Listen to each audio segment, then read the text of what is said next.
iPhone flip පිළිගන්න tech බිමා YouTube channel එකට. ඉතින් අපි අද කරන්නේ storage පිරිච්ච කට්ටියට ඉතාමත් වටින වැඩක්.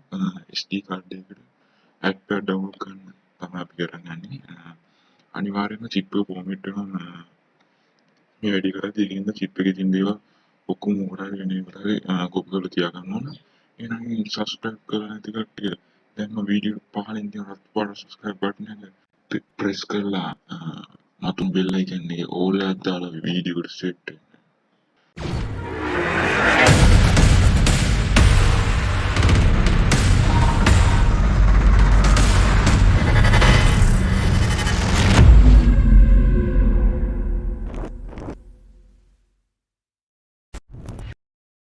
හරි එහෙනම් setting app එක open කරගන්න තියෙනවා ඔයගොල්ලන්ට. වෙන මොකුත් download කරන්න ඕනේ නැහැ. storage setting එකට ගිහිල්ලා SD card එක තෝරන්න ඕනේ. SD card එක තෝරලා එතන උඩ තිත් තුනක් තියෙනවා. හරිද? මේ වෙන ෆෝන් වල වෙන විදිහකට ඇති කොහොම හරි ඔයගොල්ලෝ storage setting හොයාගන්න ඕනේ. හරිද? setting හොයාගෙන උතනදී format as external කියලා අන්න උඩ touch කරලා format SD card එක touch කරලා අනිවාර්යෙන්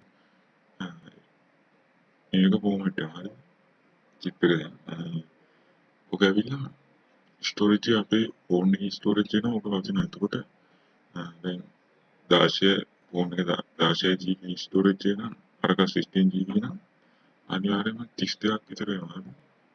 ඕකේ අන්න බටන් එක දෙන්න සමානට ඔයගොල්ලෝ ස්කිප් කරලා කරන්නේ ඔයගොල්ලෝ ස්කිප් කරලා දාන්න එකච්ච වැදගත් දෙයක් නෙමෙයි. හරිද? දැන් අපි මේක පෙරලා තියෙන හරිද? දම් පාට නම එහෙම වුණා. හරිද?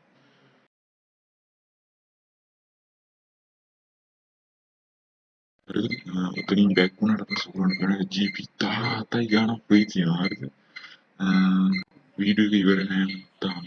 ඔයගොල්ලෝ දැන් ඉන්ස්ටෝල් කරගත්ත මොකක් හරි ඇප් එකක් එකපාරට ඕපන් කරන්න යන්න එපා. ඔයගොල්ලෝ සෙටින් එකට ගිහලා ස්ටෝරේජ් එකට ගිහලා ෆෝන් එකට තමයි සමහරට මේ ඇප් එක ඉන්ස්ටෝල් කරන්න ඇත්තේ. ඕකේ ඇප්ස් වලට ගිහලා ඔයගොල්ලෝ ඉන්ස්ටෝල් කරගත්ත ඇප් එක උඩ ටච් කරන්න. හරිද? පොඩ්ඩෙන් ඒක උත්තර ඔන්න ඒක ටච් කරාම උතන ඇති change storage කියලා. අන්නේ change කියන බටන් එක ටච් කරලා ඔයගොල්ලෝ SD card එක දුන්නාම ඒක ඇවිල්ලා කෙලින්ම SD card එකට යනවා. දැන් මගේ WhatsApp එකේ මම ඕක කරනවා. කොළඹට බලන්න.